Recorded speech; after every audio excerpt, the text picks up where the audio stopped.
du Haut Conseil pour le dialogue national, chers honorables députés, chers professeurs, monsieur le directeur du musée, honorables députés et mon cher ami et frère, président de IAM Ouaga ici présent, professeur Abdallah Sissé et professeur Djibi Diakhaté, monsieur le grand directeur général de la RTS, j'allais dire même,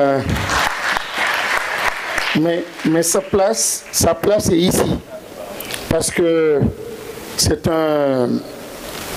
vrai, c'est le directeur général, c'est le patron de la RTS, mais c'est un ex-détenu. Et il a des choses à dire.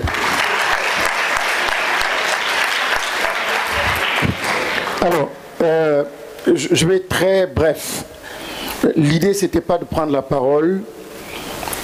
Merci beaucoup, Abdou Karim, pour me permettre de m'adresser aux élèves.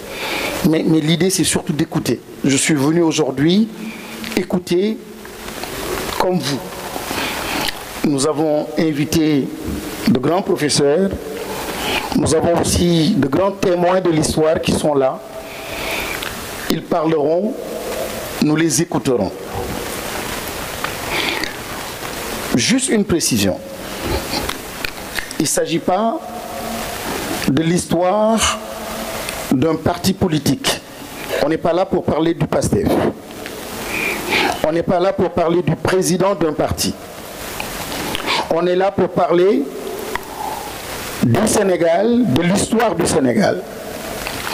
Est-ce que vous comprenez?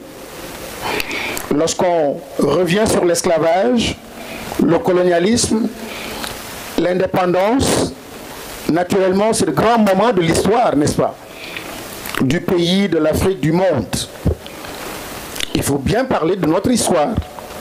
Et c'est une histoire récente, elle est importante. Et heureusement, nous avons Abdou Karim qui a été très vigilant et qui, avec l'appui donc du directeur du musée, a pu organiser cette expo et nous permet simplement de revivre une partie importante de notre histoire.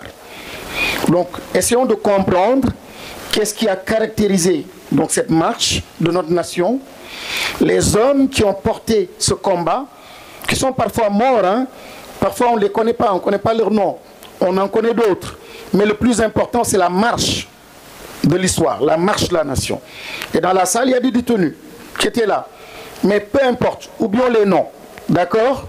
Et essayons de comprendre encore une fois, de donner du sens à ce que nous avons vécu. Je m'arrête là et j'ai hâte d'écouter ces grands professeurs. Merci beaucoup.